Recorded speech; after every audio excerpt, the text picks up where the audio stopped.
सुधा समाधान।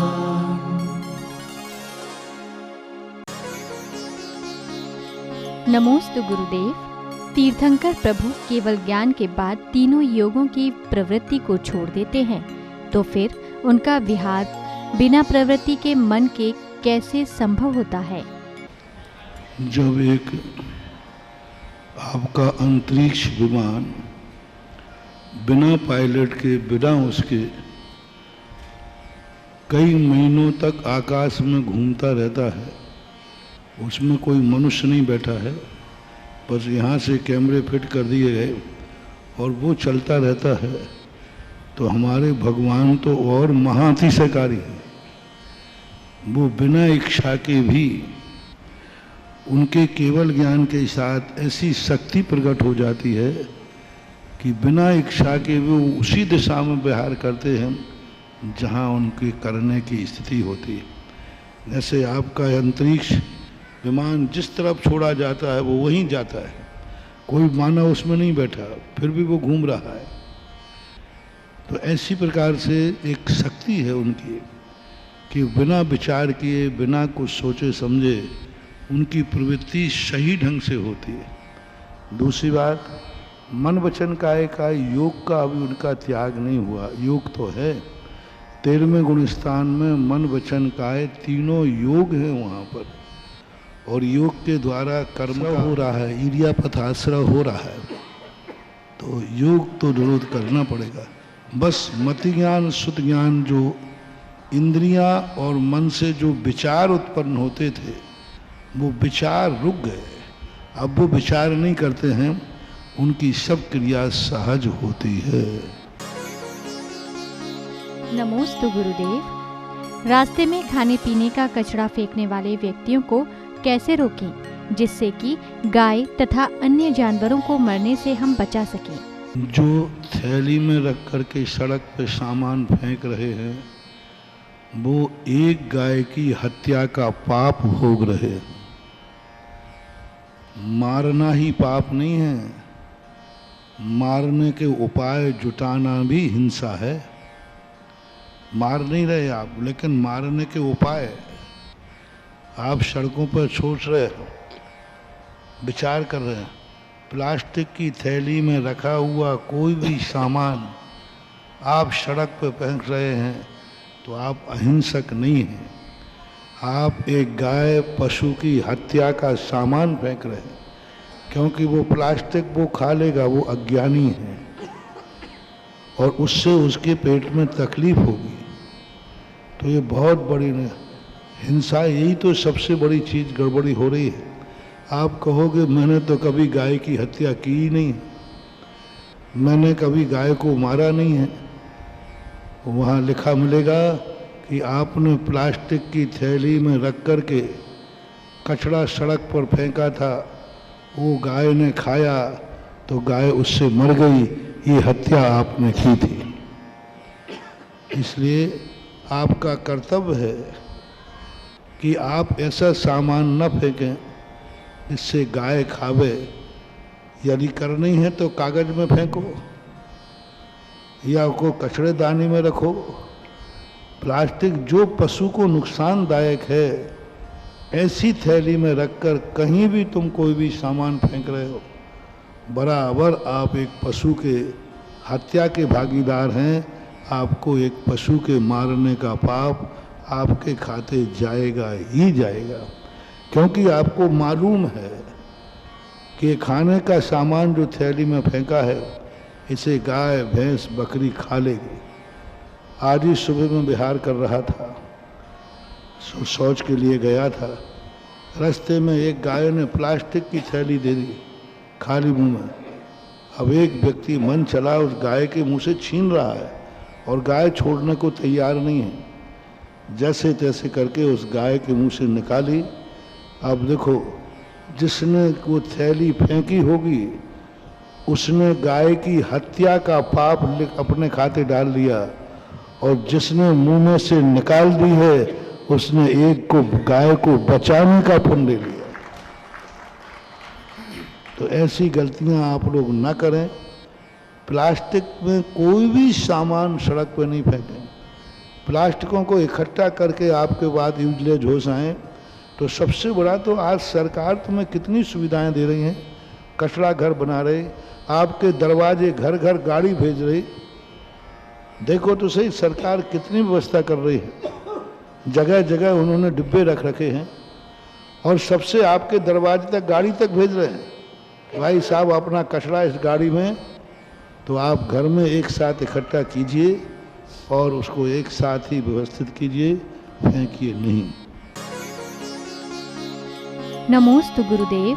सर्वार्थ सिद्धि ग्रंथ और तत्वार्थ सूत्र को क्या चलती हुई बस में पढ़ सकते हैं? दो बातें ध्यान रखना।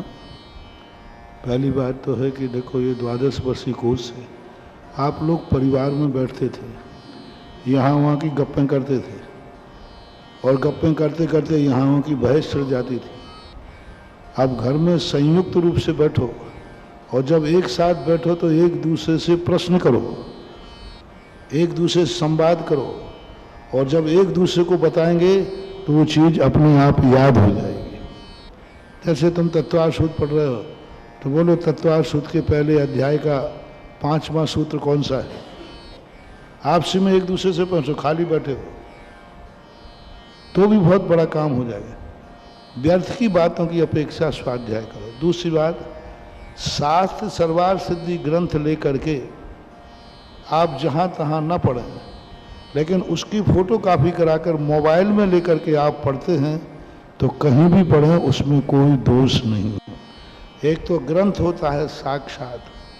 अब साक्षात ग्रंथ को लेकर के आप ट्रेन में बैठे हो, जूते चप्पल पहने हो या कर रहे तो नहीं पढ़ सकते, लेकिन मोबाइल के अंदर यदि आपका है, ऑनलाइन कहीं से क्लास चल रही है तो फिर उस लैपटॉप के माध्यम से या मोबाइल के माध्यम से अध्ययन करने में कोई बाधा नहीं। दिन हो या रात हो, सफ़र हो या कोई भी टाइम हो, उस समय आप अपना कार्य कर सकते हो, क्योंकि मोबाइल धर्म नहीं। जैसे महाराज या भगवान की, हम भगवान को नहीं छू, लेकिन भगवान की फ़ोटो जेब में रखे रहते कि नहीं रखे रहते।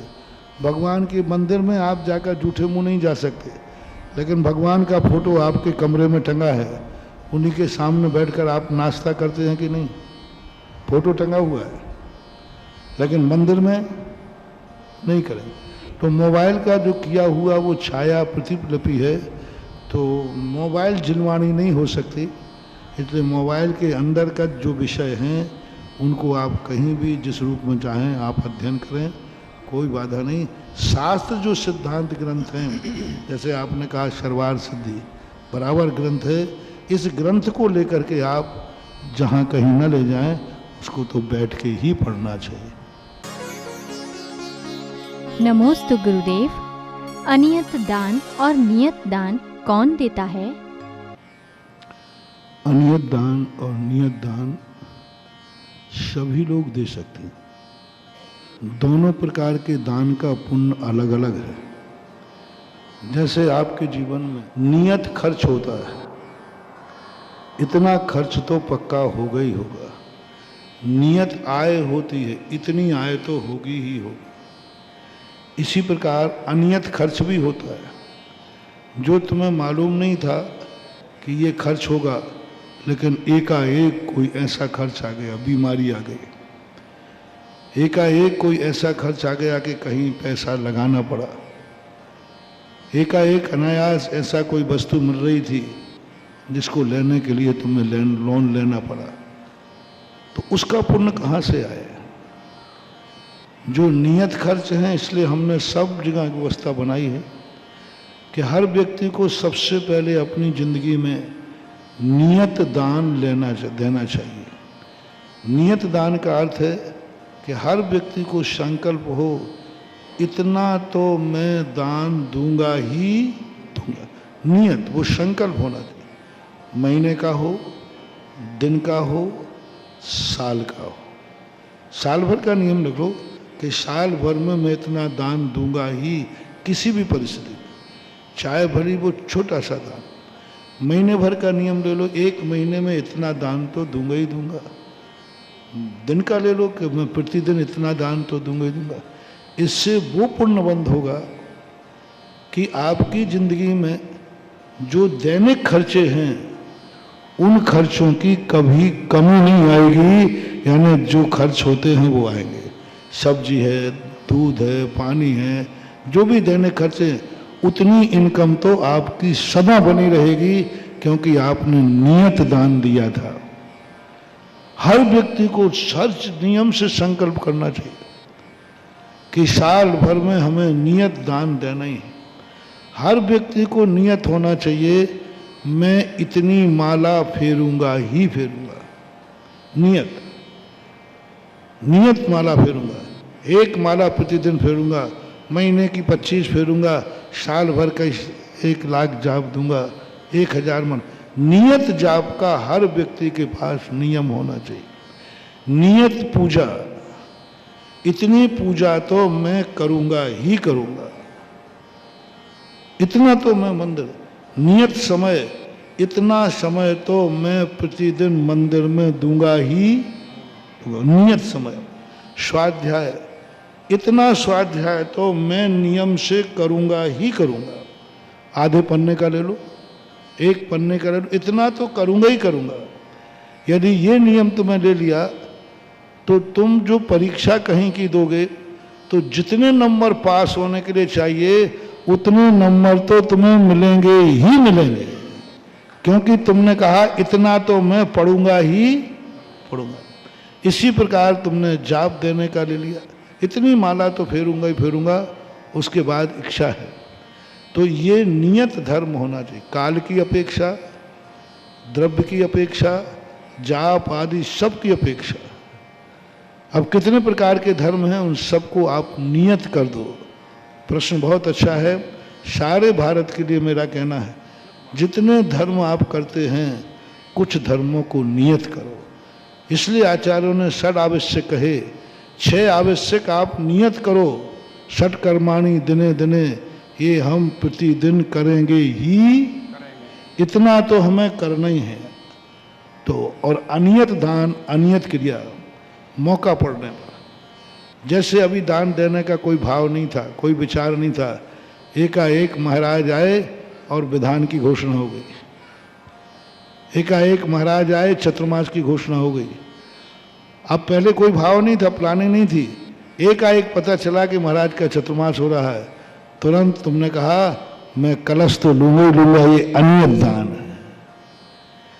एकाएक खाली बैठे थे, बोले क्या करें, बोले माला तो फेर लूं। अनियत माला, अनियत पूजा। एक पूजा तुम्हारे करने का नियम था, नहीं आज मन कर रहा है कि 2 पूजा करूंगा। अनियत। एक वंदना करने का था, नहीं आज चलो 2 वंदना करेंगे। एक बार मंदिर जाने का नियम था, नहीं आज 2 बार जाएंगे। तो ये अनियत दान, अनियत धर्म करने से हमें आकस्मिक जब कोई हमारे जीवन में आती है घटना, तो अनियत दान कम कर दे। जैसे आपका कोई प्लानिंग नहीं था कि आज इस बार दान देना है, लेकिन चतुर्मास हो गया, पंचकल्याणक हो गया, एकदम बोली ले ली। अब ये पुण्य तुम्हें कब आएगा, जब कभी एकदम आपके सामने ऐसी समस्या आ गई कि मकान के बाजू का प्लाट बिक रहा है और तुम्हारे काम का है, दूसरा ले लेगा तो तुम्हें नुकसान है, दूसरा ले गए तो गलत व्यक्ति आ जाएगा, लेकिन अब तुम्हारे पास लेने की शक्ति नहीं है। होता है ऐसा कि नहीं होता है? अरे बाजू में बिक रहा है और काम का है, दूसरा आ जाएगा तो नुकसान है, लेकिन अब तुम करोगे क्या, पैसा नहीं है तुमने।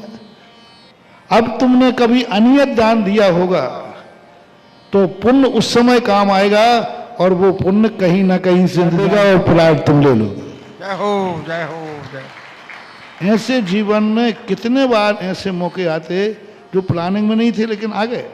ऐसे कोई खर्च आ गया, मालूम नहीं था कि ये बीमारी आएगी, लो साहब बीमारी आ गई, अब उसका इलाज कराने को पैसा नहीं है, क्योंकि आपने कभी अनियत दान नहीं दिया था। अनियत दान नहीं दिया था। इसलिए जो अनियत दान आते हैं, विधान के, पंचकर्मा के, चतुर्मास के, एकाएक प्रवचन सुनने गए और वहाँ भाव हुआ, किसी अच्छी चीज़ का घोषणा हो रही थी, और एकाएक घर से प्लान बना के नहीं आए थे, एकाएक भाव आ गया तो तुमने दान की बोली ले ली। अब ये पुण्य कम काम आएगा जब तुम बाजार में गए पर्चा लेके गए तो ये सामान खरीदना है, और एकाएक कोई नई वस्तु मिल गई, आपका मन लेने को किया लेकिन पेश में पैसे ही नहीं है। अब उस समय ये पुण्य काम आएगा कि पर्चे से ज़्यादा जिस वस्तु पर तुम्हारी नियत जाएगी उस वस्तु को खरीदने का पैसा तुम्हारे जेब में मिलेगा। जय हो। क्योंकि अनियत दान, यहाँ तो सब नियत दान से नियत पुण्य, जिस क्वालिटी का है, जैसा बीज है वैसा फसल आएगी, जैसा करोगे वैसा भरोगे। नमोस्तु गुरुदेव। समेत शिखर जी की टोंक का नाम स्वर्णभद्रकूट कैसे पड़ा? यह जो कथन है यह बिल्कुल युक्ति युक्त नहीं बैठता, न आगम सम्मत है। क्योंकि स्वर्णभद्रकूट को कर लोगे फिर धवलकूट को क्या करोगे, फिर कुंथल कूट को क्या करोगे, फिर 20 कूट और हैं 24 को, उनका क्या करोगे? ये सब किंवदंती अपने ग्रंथ हैं आगम में ऐसा। क्योंकि ये नाम अनादि अनंत काल से हैं, आदिवासियों के खुरों के कारण नहीं है, अनादि काल से, जब तक सूरज चांद है तब से उसका नाम स्वर्णभद्रकूट ही है। ये जो नाम मिलते हैं हजारों साल पुराने हैं, हजारों साल पुराने हैं। जिस समय उस पर्वत पर आदिवासी नहीं, बकरी चराने वाले चरवाहे नहीं, साक्षात देवता विहार करते थे, उस समय का इसका नाम स्वर्णभद्रकूट है।